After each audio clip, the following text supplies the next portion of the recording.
uzi ko nafashe telefona perezida w'u Burundi Ndayishimiye ndamubaza ingabo zari ziri mu East African Community Forces muri Eastern Congo ko bazirukanye u Burundi bugasigara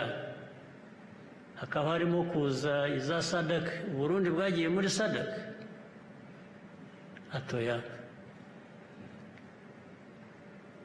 mwasigaye yose kubera ko gusa muri inshuti za Kongo mushaka kuyishyigikira mu byo ari byo byose bakora avuga ko nyine Kongo yabibasabye ari inshuti n'iki ndongera ndamubaza nise ko ndeba hari izindi ngabo ziyongera nyinshi